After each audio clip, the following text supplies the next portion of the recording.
সবাই ভালো আছো নিশ্চয়ই। আমার প্রিয় ছাত্রছাত্রীবৃন্দ, তোমরা সবাই জানো যে একটা মরণ ব্যাধি আমাদের সারা পৃথিবীকে গ্রাস করতে করছে। তাই তোমাদের বিদ্যালয়ও এখন বন্ধ রয়েছে। বিদ্যালয় কবে খুলবে এ নিয়ে কোনো নিশ্চয়তা নেই, কিন্তু তোমাদের পড়াশোনা চালিয়ে যেতে হবে। তোমরা বাড়িতে ভালো করে পড়াশোনা করো এবং করবে। বিশেষ করে যারা তোমরা দশম শ্রেণীতে পড়াশোনা করো, তাদের মাধ্যমিক পরীক্ষা দেওয়ার জন্য তোমাদের তো বসে থাকলে চলবে না।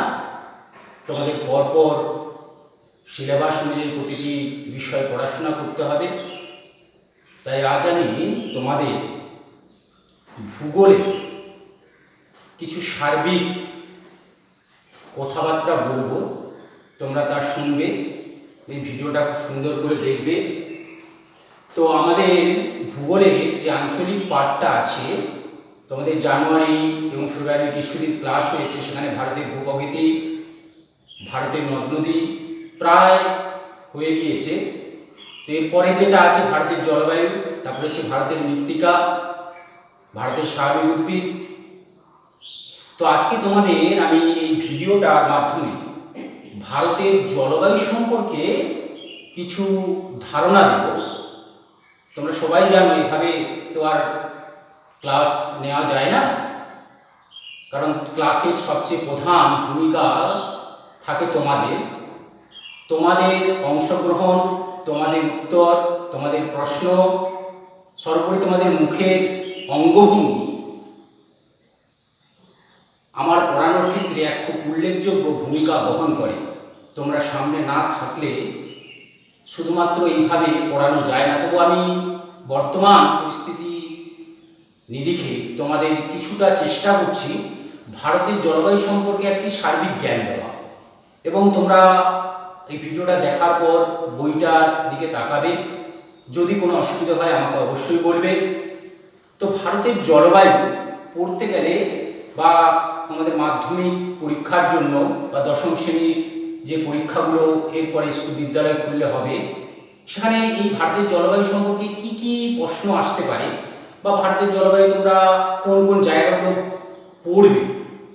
তো ভারতের জলবায়ু, প্রথম কথা হচ্ছে ভারতের এই যে জলবায়ু নিয়ন্ত্রকগুলো কি কি, ভারতের জলবায়ুর সার্বিক ব্যাপারটা কি, ভারতের জলবায়ু কি একটা জলবায়ুর মধ্যে একটা ঋতু পরিবর্তন আছে বা ভারতের জলবায়ুকে কয়ভাবে ভাগ করা যায়। তো এগুলো নিয়ে এবং ভারতের জলবায়ুতে মানব জীবনের প্রভাব, এগুলো তোমাদের পড়তে হবে।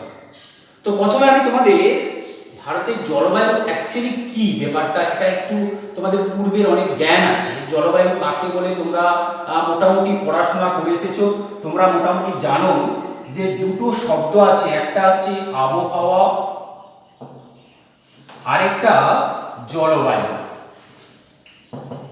এই দুটি জিনিস তোমরা খুব ভালো করে এর আগে পড়াশোনা করেছো। আবহাওয়া মানে কি, এই যে এখন আমার হঠাৎ করে গরম লাগছে, সকালে এতটা গরম ছিল না, আবার কিছুক্ষণ পরে বিকেলে দেখবো একটা সুন্দর হাওয়া দিচ্ছে।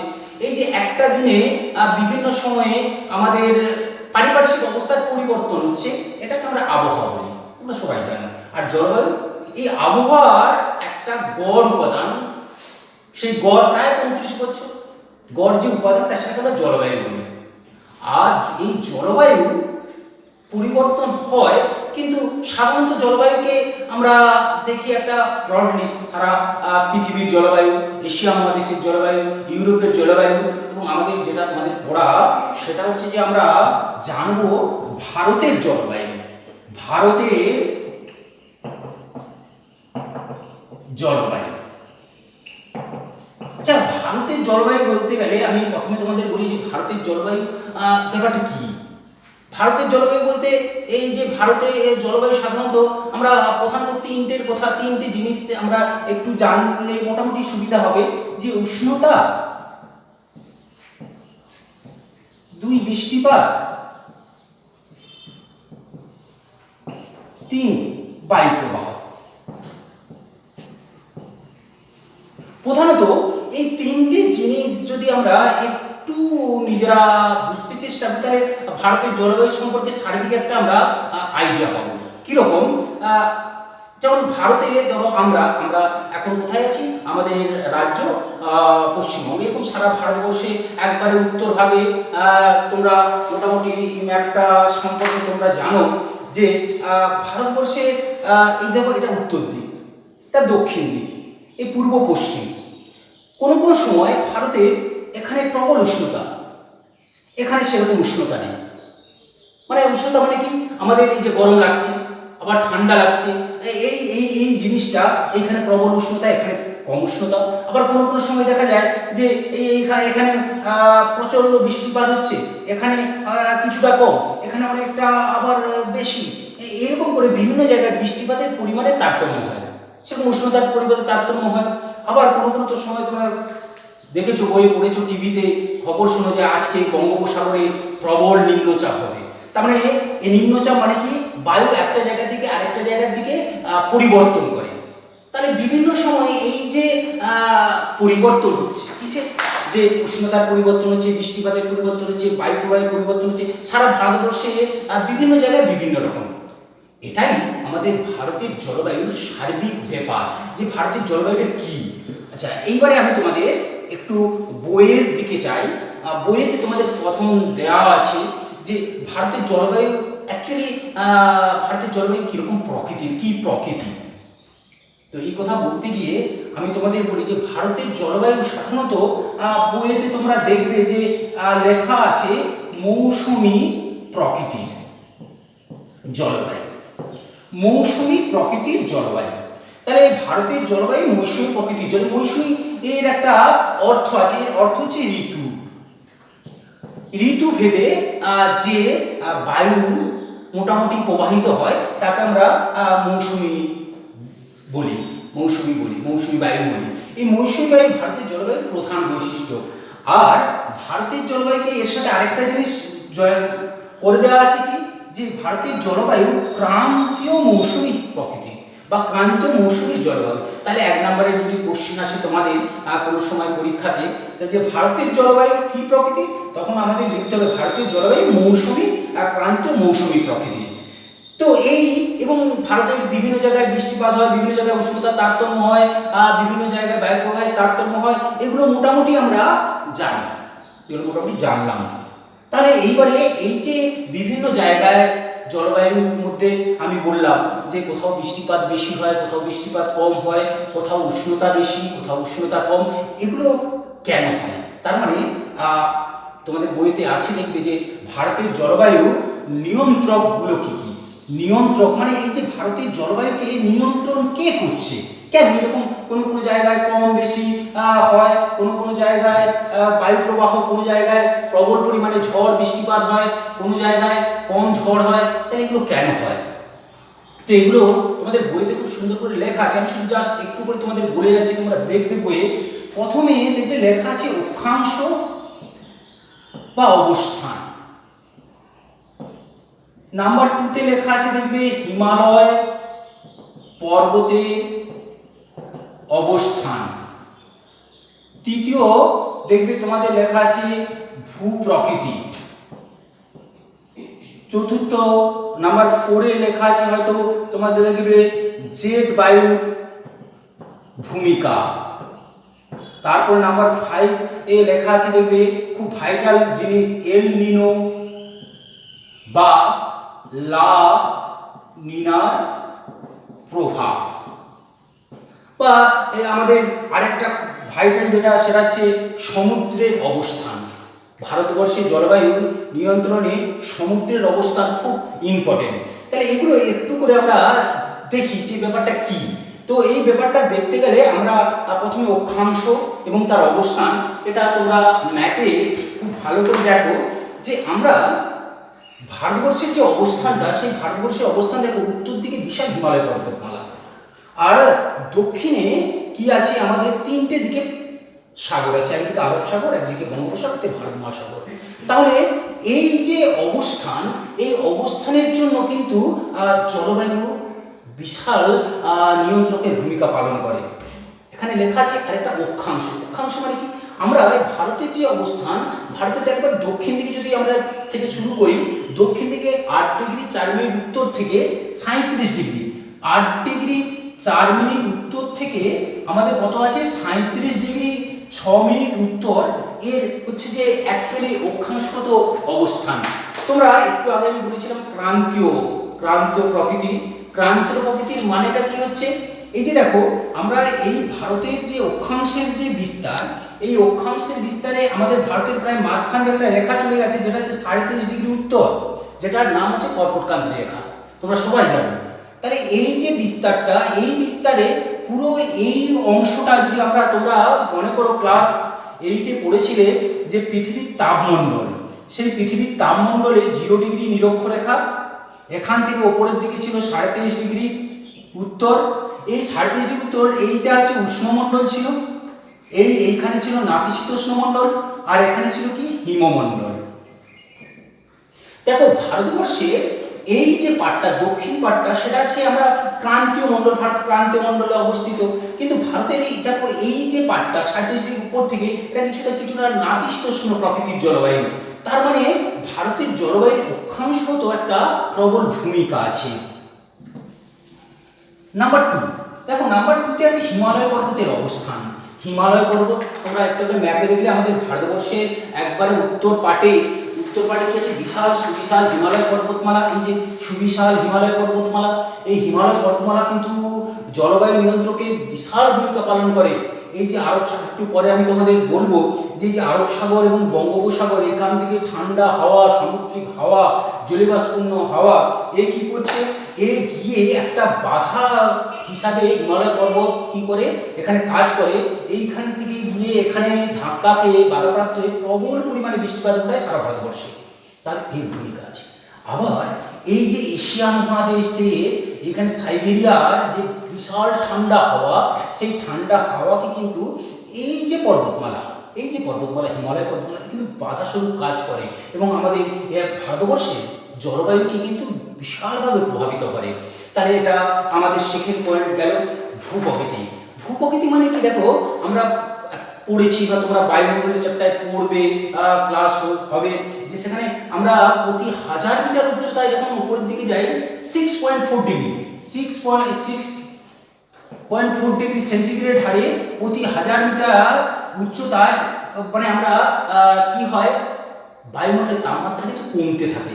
তাহলে ভারতবর্ষের তোমরা মোটামুটি সেই তখন ভারতবর্ষের যে ভূপ্রকৃতি, সেই ভারতবর্ষের ভূপ্রকৃতিতে দেখেছো যে ভারতের সুবিশাল হিমালয় পর্বতমালা, তারপর তার হচ্ছে সমভূমি অঞ্চল, তারপরে উপদ্বীপীয় অঞ্চল, তারপরে উপকূলবর্তী অঞ্চল, তারপরে দ্বীপসমূহ অঞ্চল। তাহলে এই যে ভারতের যে বিভিন্ন রকম ভূপ্রকৃতি, সেই ভূপ্রকৃতির কোনো জায়গায় উচ্চতা অনেক বেশি। তাহলে যেই সব জায়গায় উচ্চতা বেশি, সেখানে ওই যে সূত্র অনুযায়ী প্রতি 1000 মিটার যেটা 6.4 ডিগ্রি সেন্টিগ্রেড উষ্ণতা কমবে, তাহলে সেই উষ্ণতা বিভিন্ন জায়গায় তার পরিবর্তন হয়।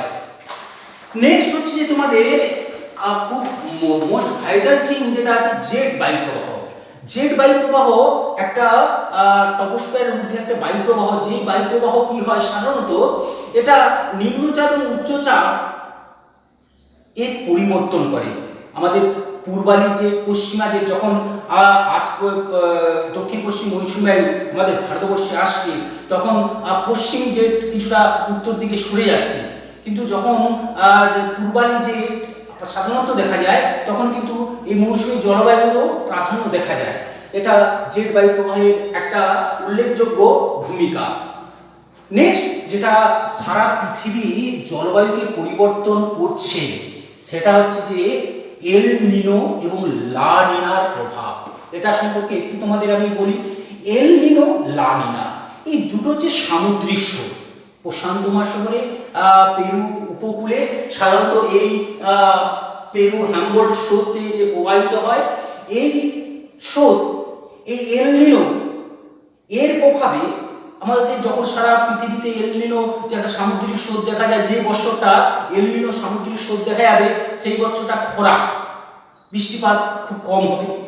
যখন লা নিনার প্রভাব দেখা যাবে, তখন ভারতীয় মহাদেশে ভারতবর্ষে বৃষ্টিপাতের প্রভাব কিন্তু বাড়বে, বন্যার সৃষ্টি হয়ে যেতে পারে। তাহলে এইগুলো গেল অ্যাকচুয়াল কি ভারতবর্ষের যে জলবায়ু, সেই জলবায়ুকে এই জিনিসগুলো নিয়ন্ত্রণ করে। সে অক্ষাংশ থেকে, অবস্থান থেকে আরম্ভ করে, ভূপকি থেকে আরম্ভ করে, এল নিনো লা নিনার প্রভাব থেকে আরম্ভ করে, জেট স্ট্রিমের প্রভাব থেকে আরম্ভ করে। আরেকটা আমি বলতে তোমাদের ভুলে গেলাম যে এই যে ভারতবর্ষের সমুদ্রের যে অবস্থান, এই সমুদ্রের অবস্থান কিন্তু ভারতের জলবায়ুকে বিশাল প্রভাব বিস্তার করে। এখানে এই একই অক্ষাংশে অবস্থিত এই যে জায়গা হচ্ছে মহারাষ্ট্র, এইখানে যে উষ্ণতা বিরাজ করবে এই ঠিক একইভাবে ছত্তিশগড়ে বা মধ্যপ্রদেশে এই উষ্ণতা কিন্তু এর চেয়ে পার্থক্য হবে। তার কারণ কিন্তু একটা, এই সমুদ্রের অবস্থান, সমভাবাপন্ন জলবায়ু কিন্তু এই এলাকাগুলোতে দেখা যাবে। কিন্তু যত আমরা ভেতরের দিকে যাব ভারতবর্ষে, ততটা কিন্তু জলবায়ু কিন্তু চরমভাবাপন্ন অবস্থা দেখা যাবে। তাহলে এই গেল তোমাদের সার্বিকভাবে ভারতের জলবায়ু নিয়ন্ত্রক, ভারতের জলবায়ু অ্যাকচুয়াল কি ব্যাপারটা সেটা। কিন্তু এরপর তোমাদের আমি যেটা সংক্ষেপে বলবো যে ভারতের জলবায়ু, বলেছি আমি একটু আগে যে মৌসুমী জলবায়ু ভারতবর্ষকে বলা হয়, এবং ভারতের জলবায়ুকে আবহাওয়াবিদগণ 4টে ঋতুতে ভাগ করেছেন। এই 4টে ঋতুতে ভাগ করেছে। এই 4টে ঋতু সম্পর্কে তোমাদের একটু আইডিয়া থাকা দরকার। 4টে ঋতু পরীক্ষায় কোশ্চেন আসে। মৌসুমী বায়ুর প্রভাব বা ভারতের ঋতু বৈচিত্র্য বলিতে কি বোঝো? খুব খুব সহজ। এটা তোমরা একটু নিজেদের মতো করে পড়তে হবে। আমি সবসময় তোমাদের বলি যে বইয়ের পড়াটা নয়, নিজে আগে আত্মীকরণ করো, নিজে আগে ব্যাপারটাকে বোঝো, তারপর নিজের ভাষায় তুমি পরীক্ষার খাতায় লেখো। তো সেক্ষেত্রে আমি তোমাদের ক্লাস 9-এ একটু নিয়ে যাই। ক্লাস 9-এ তোমরা পড়েছো কি যে ঋতু পরিবর্তন পড়েছি, এবং সেখানে বারে বারে তোমাদের 4টে ডেটের কথা আমি মাথায় রাখতে বলেছিলাম। যে ঋতু পরিবর্তনে 4টে ডেট কি ছিল? 21শে মার্চ, 21শে জুন, 23শে সেপ্টেম্বর, 22শে ডিসেম্বর। এই 4টে ডেট যদি মনে না থাকে আবার বলছি, 21শে মার্চ, 21শে জুন, 23শে সেপ্টেম্বর, 22শে ডিসেম্বর। এই 4টে ডেট মনে রাখলে তোমরা এই ভারতের ঋতু বৈচিত্র্যটা খুব সুন্দরভাবে লিখতে পারবে। সেটা একটু দেখে নাও, দেখে তোমরা বোঝার চেষ্টা করো যে ভারতবর্ষের ঋতু বৈচিত্র্য 4টে ঋতু দেখা যায় ভারতবর্ষে। সেই ঋতু কি? প্রথমে নাম্বার 1 গ্রীষ্মকাল, নাম্বার 2 বর্ষাকাল, নাম্বার 3 শরৎকাল, নাম্বার 4 শীতকাল। এই 4টে ঋতু দেখা যায়। আচ্ছা, ঋতু মানে কি আমি একটু তোমাদের বলি, মানে অ্যাকচুয়াল বইয়ের ভাষা নয়, নিজের ভাষায় তোমাদের বলি তোমাদের বোঝার জন্য। যে গ্রীষ্মকাল মানে কি? প্রবল গরম। বর্ষাকাল মানে কি? প্রায় সবসময় বৃষ্টি হবে। শরৎকাল মানে কি? একটা সুন্দর হাওয়া বাতাস আমাদের শরীরে আসবে, লাগবে, আমরা অনুভব করব। আর শীতকাল মানে কি? মানে ঠান্ডায় আমরা কাঁপবো। তাহলে এইটা মানে হচ্ছে এটাই। এবার আমি জেনারেলভাবে সাধারণভাবে তোমাদের বলি যে কখন অ্যাকচুয়ালি গ্রীষ্মকাল হয়। আবার একটু পুরনো কথা বলি যে পরিমাণ ইনচার্জ আর যে পরিমাণ ডিসচার্জ, মানে ইনচার্জ ডিসচার্জ কি আমাদের অ্যাকচুয়ালি এই ঋতু পরিবর্তনের যদি সবচেয়ে প্রধান যে কারণটা সেটা যদি আমরা বলি, সেটা প্রধান কারণ বলতে যে এই ঋতু পরিবর্তনের মুখ্য ভূমিকা সেটা হচ্ছে আমাদের সূর্য কি করে? সে সানলাইট, তার সূর্যকিরণ পৃথিবীতে আসে। সেই সূর্যকিরণ এই ভূপৃষ্ঠ ইনটেক করে, গ্রহণ করার পর সে বিকিরিত করে তার বায়ুমণ্ডলকে। কতটা পরিমাণ বিকিরণ করছে, কতটা পরিমাণ অ্যাবজর্ব করছে, গ্রহণ করছে, তার উপর কি করছে? একটা জায়গার উষ্ণতা নির্ভর করছে। সেই অনুযায়ী আমাদের গ্রীষ্মকাল, বর্ষাকাল, শরৎকাল, শীতকাল, খুব সংক্ষেপে তোমাদের বলি যে গ্রীষ্মকাল আমরা এই ঠিক মার্চ, এপ্রিল, মে মাস পর্যন্ত আমরা এখানে মার্চ থেকে মে, টাইমগুলো লিখতে হবে পরীক্ষার খাতায় কিন্তু খুব সুন্দর করে, মার্চ থেকে মে। আর বর্ষাকাল আমরা June, July, August, September, June থেকে সেপ্টেম্বর।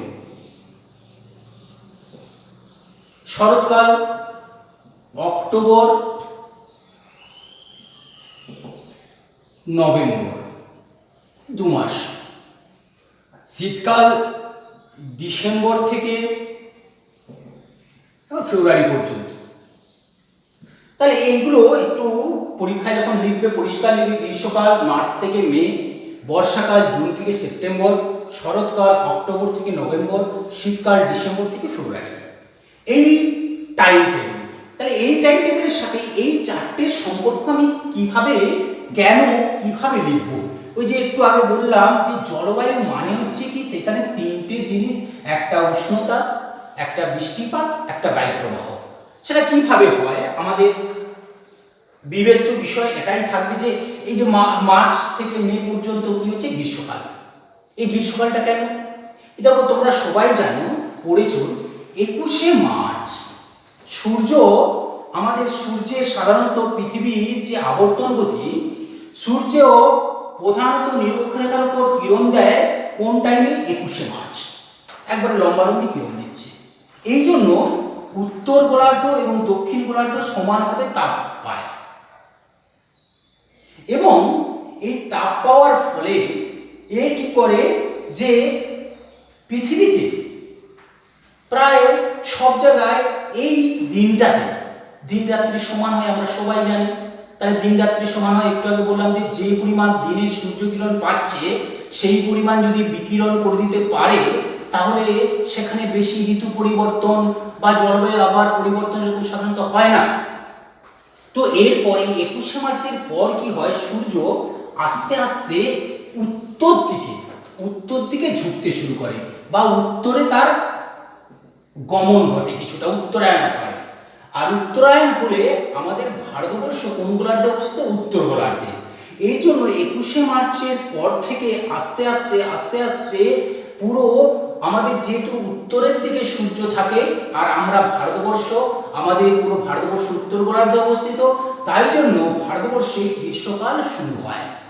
এবং তোমরা দেখবে এই যে ভারতবর্ষে এই যে মানচিত্র, এই মানচিত্রে 23.5 ডিগ্রি অক্ষরেখায় যে মাঝ বরাবর, আর ভারতবর্ষে উত্তর দিকে আসার ফলে ভারতবর্ষে সাধারণত এই যে জায়গা উত্তর এবং পশ্চিম, এই ভাগগুলো রাজস্থান, হরিয়ানা, পাঞ্জাব, গুজরাট, এই জায়গাগুলোতে উষ্ণতার পরিমাণ অনেক বেশি থাকে। এই সময় প্রায় এখানে 38 থেকে 43 ডিগ্রি সেন্টিগ্রেড উষ্ণতা। এই সব জায়গায় তুলনামূলকভাবে এই দক্ষিণ পাটে এখানে উষ্ণতা সাধারণত প্রায় অনেকটাই কম, প্রায় 35 ডিগ্রি থেকে 40 ডিগ্রি এরকম অক্ষাংশ এই ডিগ্রি সেন্টিগ্রেড উষ্ণতা থাকে। তাহলে উষ্ণতার এই সময় কিন্তু গ্রীষ্মকালে তারতম্য হয়। আবার তোমরা এখানে খুব ভালো করে মনে রাখবে যে এইখানে উষ্ণতা যেহেতু ভারতবর্ষের প্রায় প্রতিটা জায়গায় গ্রীষ্মকাল এবং উষ্ণতার তারতম্য হয়, এইখানে মাঝে মাঝে কি হয়, যখন উষ্ণতা বেশি হয় তখন হচ্ছে যে আমরা জানি যে চাপ বলয়ের যে সৃষ্টি হয় সেটা নিম্নচাপ বলয়, এখানে স্থানীয়ভাবে নিম্নচাপ বলয় সৃষ্টি হয়। এবং শুধু তাই নয়, এখানে গ্রীষ্মকালে বায়ু প্রবাহিত হয়, যে বায়ু প্রবাহটাকে দিকে বলা হয় লু বায়ু প্রবাহ। এটা তোমাদের মনে রাখবে, পশ্চিমে এই লু বায়ু প্রবাহ, গরম বাতাস উত্তর পশ্চিম ভারতে, এই যে উত্তর পশ্চিম ভারতে প্রচন্ড যে গরম বাতাস প্রবাহিত হয়, এটা পশ্চিমে আসতে পারে, যে লু বায়ু প্রবাহ, সেই বায়ু প্রবাহটাকে লু বায়ু প্রবাহ বলে। আবার এই সময় নিম্নচাপের ফলে বিভিন্ন জায়গায় ছোট্ট নিম্নচাপ সৃষ্টি হয় বলে এখানে বিভিন্ন রকম ঝড়ের সৃষ্টি হয়। যেমন আমাদের এই যে আমাদের পশ্চিমবঙ্গে এই ঝড়টার নাম কালবৈশাখী। দক্ষিণ ভারতে এখানে একটা ঝড় হয় আম্রবৃষ্টি। অসমে ঝড় বরদচ্ছিলা। এই লোকাল নামগুলো তোমাদের একটু মনে রাখতে হবে। তাহলে এইটা হলো আমাদের গ্রীষ্মকাল চলে গেল। এইবারে আস্তে আস্তে সূর্য কোথায় যাচ্ছে, আস্তে আস্তে গ্রীষ্মকালের পর সূর্য কিন্তু প্রায় 21শে জুন এই যে আমাদের ভারতবর্ষে যখন সূর্যটা এই জুন মাসে এই 21শে জুন মানে আমাদের এই কর্কটক্রান্তি রেখা এর উপর কিন্তু লম্বভাবে কিরণ দেয়। এর উপর লম্বভাবে কিরণ দেওয়ার ফলে কি হচ্ছে, ভারতবর্ষে কিন্তু প্রবল পরিমাণে উষ্ণতা লাভ করছে। ভারতবর্ষ উষ্ণতা লাভ করার ফলে এখানে কি হচ্ছে দেখো তোমরা, প্রবলভাবে উষ্ণতা এই জায়গায় সূর্য লম্বভাবে কিরণ দেওয়ার ফলে বিশেষ করে এই জায়গায় আরো উষ্ণতার পরিমাণ ক্রমাগত গভীর হচ্ছে। এবং শুধু গভীর হচ্ছে বললাম কিন্তু এখানে ভাষাটা, এইখানে যে ছোট ছোট নিম্নচাপগুলো ছিল সেই নিম্নচাপগুলো কিন্তু গভীরতা প্রাপ্ত হচ্ছে। আর নিম্নচাপ যখন এখানে গভীরতা প্রাপ্ত হবে তখন কি করবে, এই জায়গায় বায়ু সে এক্সপান্ডিং করবে, প্রসারিত হবে, সে অন্য জায়গায় চলে যাওয়ার চেষ্টা করবে। তখন কি হয়, এই আরব সাগর, এই বঙ্গোপসাগর, এইখান থেকে বায়ু কিন্তু এই দিকে যাওয়ার চেষ্টা করবে। তখন কি হচ্ছে, এই সময় এই জুন মাস, এই যে এটা হচ্ছে মে, এরপরে যে জুন মাস আসবে, এই জুন মাসে প্রায় প্রথম সপ্তাহে কি হবে, এই যে জায়গাগুলো এখানে কি আছে, উত্তর পূর্ব আয়ন বায়ু, সেই উত্তর পূর্ব আয়ন বায়ু কি করবে, এইখান থেকে দক্ষিণ গোলার্ধ থেকে সে যখন এই দিকে আসার চেষ্টা করবে, এই আসার চেষ্টার ফলে সে ফেরেলের সূত্র অনুসারে ডান দিকে বেঁকে কি করবে, দক্ষিণ পশ্চিম মৌসুমী বায়ু হিসাবে ভারতবর্ষে প্রবেশ করলে এর দুটো শাখা, এই যখন বর্ষাকালে এটা প্রবাহিত হচ্ছে বায়ুটা, সেই বায়ুটাকে কিন্তু আমরা বলছি মৌসুমী বায়ু। এই বায়ুটাকে বলছি আমরা মৌসুমী বায়ু। সেই মৌসুমী বায়ুর দুটো শাখা, একটা শাখা এই আরবীয় শাখা, এই আরব সাগর থেকে এই শাখাটা যখন আসছে পশ্চিমঘাট পর্বতমালা, এই যে এইদিকে আছে পশ্চিমঘাট পর্বতমালা, এই পশ্চিমঘাট পর্বতমালা পশ্চিম ভাগে এ প্রথমে ধাক্কা মারে এবং প্রচুর পরিমাণে বৃষ্টিপাত হয়। কিন্তু তারপরে যখন বৃষ্টিপাত হওয়ার পরে দাক্ষিণাত্যের দিকে যায় তখন কিন্তু এর জলবাষ্প ক্ষমতা আর বেশি থাকে না, এই জন্য এইদিকে বৃষ্টির ছায়ান্তর তৈরি হয়। এটা বই আজ খুব সুন্দর করে পড়বে। আরেকটা যেটা হচ্ছে যে বঙ্গোপসাগরীয় শাখা, এই যে দেখো এই যে বঙ্গোপসাগর, এই বঙ্গোপসাগর থেকে কি হয়, একটা শাখা দক্ষিণ পশ্চিম মৌসুমী রূপে এই দিকে ধাক্কা মারার চেষ্টা করে, এই ধাক্কা মারার চেষ্টা করে। এটা হচ্ছে মেঘালয়, যে মেঘালয়ের খাসিয়া জয়ন্তিয়া পাহাড়ে তোমরা সবাই জানো মৌসুমী রাম, এখানে প্রবল পরিমাণে বৃষ্টিপাত হয়। খুব ইম্পর্টেন্ট কোশ্চেন, যে সারা পৃথিবীতে সবচেয়ে বৃষ্টিপাত কোথায় হয়, প্রায় 1221 সেন্টিমিটার, প্রায় 1221 সেন্টিমিটার বৃষ্টিপাত হয় মৌসুমী রামের কোথায়, চেরাপুঞ্জি, চেরাপুঞ্জির কাছে মৌসুমী রামে সর্বাধিক বৃষ্টিপাত হয়। বুঝছি, এটা একটু পড়া বলতে, এই পর্বতে যখন চেরাপুঞ্জিতে গিয়ে এর পর্বতের যখন বিপরীত পার্শ্ব সেটাকে আবার বৃষ্টির ছায়া অঞ্চল আমরা বলছি। তাহলে এই করে বর্ষাকালে কিন্তু সারা ভারতবর্ষে কিন্তু কম বেশি প্রবল পরিমাণে বৃষ্টিপাত হয়। এরপর আসছে শরৎকাল, যখন এইখান থেকে 21শে জুন থেকে আস্তে আস্তে সূর্য তার দিক পরিবর্তন করার ফলে 23শে সেপ্টেম্বর, এখানে আমি বলেছিলাম এই সময়ে কি হয়, সূর্য রশ্মি প্রায় লম্বভাবে পড়ার জন্য আস্তে আস্তে সে দক্ষিণের দিকে যাওয়া শুরু করে। এরপর এই যে শরৎকাল আমাদের ভারতবর্ষে, এটাকে আমরা বলি, এর একটা নাম আছে কি, এই নামটা হচ্ছে যে মৌসুমী বায়ুর প্রত্যাবর্তনকাল। সেই প্রত্যাবর্তনকালটা হচ্ছে শরৎকাল। এইখানে কি হয়, দক্ষিণ পশ্চিম মৌসুমী বায়ু উত্তর ভারতে উষ্ণতা ক্রমশ হ্রাস পেতে থাকে। এই যে উত্তর ভারতে এই সময় কি হয়, এই শরৎকালে এই উত্তর ভারতে উষ্ণতা ক্রমশ হ্রাস পেতে থাকে এবং এইখান থেকে একটি বায়ু, সেটা প্রায় এর বিপরীত বায়ু হচ্ছে উত্তর পূর্ব মৌসুমী বায়ু। সেই উত্তর পূর্ব মৌসুমী বায়ু কি করে, এইখান থেকে সে এইদিকে আসার চেষ্টা করে এবং এইখান থেকে জলীয়বাষ্পহীন বাতাস জলীয় বাষ্প তার বেশি পরিমাণে নেই, এর ফলে এইখান থেকে সে আসার ফলে এইদিকে সে বৃষ্টিপাত সাধারণত সংঘটিত করতে পারে না।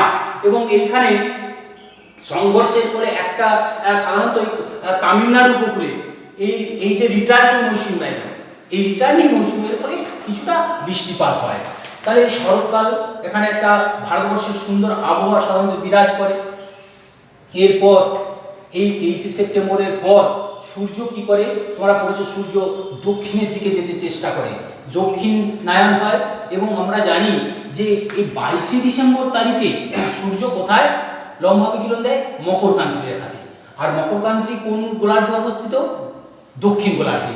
আর আমাদের ভারতবর্ষ কোন গোলার্ধে অবস্থিত, উত্তর গোলার্ধে। তার মানে দক্ষিণ গোলার্ধে অবস্থিত হওয়ার ফলে উত্তর গোলার্ধে সূর্যরশ্মি প্রায় তির্যকভাবে পড়ে। এর ফলে এই সারা ভারতবর্ষে ক্রমশ তাপ কমতে থাকে এবং এই তাপ কমতে কমতে প্রায় এখানে অতিরিক্ত উচ্চচাপের অতিরিক্ত শীতের জন্য কি হয়, এখানে উচ্চচাপ তৈরি হয়, মানে উচ্চচাপ প্রচুর পরিমাণে তৈরি হয়। এবং উচ্চচাপ তৈরি হলে তোমরা সবাই জানো যে বায়ুমণ্ডলের বিশেষ কোনো পার্থক্য হয় না এবং সাধারণত এখানে উষ্ণতা প্রায় 10 ডিগ্রি, বিশেষ করে উত্তরে যে সমভূমি অঞ্চল বা এই যে হিমালয় পার্বত্য অঞ্চল, এই দিকে উষ্ণতা কিন্তু অনেকটা কম থাকে, প্রায় 10 ডিগ্রি সেন্টিগ্রেডের মতো, কিন্তু তুলনামূলকভাবে দক্ষিণ ভারতে 24 থেকে 26 ডিগ্রি সেন্টিগ্রেড থাকে। তো এই করে শীতকালে এই অবস্থা হয়, এগুলো তোমরা বইয়ে আছে একটু পড়বে। আরেকটা কথা এখানে একটু বলি, এই শীতকালে সাধারণত ভারতবর্ষে বৃষ্টিপাত হয় না বললেই চলে, কিন্তু এই সময় শীতকালে এই যে এইদিকে ভূমধ্যসাগরীয় অঞ্চল থেকে কি হয়, একটা পশ্চিমী ঝঞ্ঝা সেটা ভারতবর্ষে প্রবেশ করে কিন্তু বৃষ্টিপাত ঘটায়, যেটা হচ্ছে পাঞ্জাব হরিয়ানা অঞ্চলে বৃষ্টিপাতটা সাধারণত হয়। এই বৃষ্টিপাতের ফলে এখানে সাধারণত উপকারও হয়। এখানে এই সময় শীতকালীন গম চাষের জন্য যে জলটা দরকার হয়, এই বৃষ্টিপাতের ফলে কিন্তু এটা হয়। তাহলে তোমরা মোটামুটি একটা তোমাদের আইডিয়া তুলে ধরলাম তোমাদের কাছে যে ভারতের জলবায়ু কি। আরেকবার আমি ছোট্ট করে বলে দিই তাহলে তোমাদের ভারতের জলবায়ু সম্পর্কে, যে ভারতের জলবায়ু হচ্ছে ক্রান্তীয় মৌসুমী জলবায়ু এবং ভারতের জলবায়ু যে নিয়ন্ত্রকগুলো সেগুলো বইতে আছে, খুব সুন্দর করে পড়বে। আর সর্বোপরি ভারত মৌসুমী জলবায়ু অঞ্চলের অন্তর্গত এবং এই 4টে ডেট তোমরা তারিখগুলো মনে রাখবে, তাহলে তোমাদের লেখাটা সুবিধা হবে। গ্রীষ্মকাল, বর্ষাকাল, শরৎকাল, শীতকাল, কোন মাস থেকে কোন মাস, ওখানকার সেই সময় উষ্ণতা কত, সেই সময় বৃষ্টিপাত কেমন হয়, সেই সময় বায়ুপ্রবাহ কেমন হয়, বর্ষাকালে কোথায় বেশি বৃষ্টিপাত হয়, দুটো শাখা আছে মৌসুমী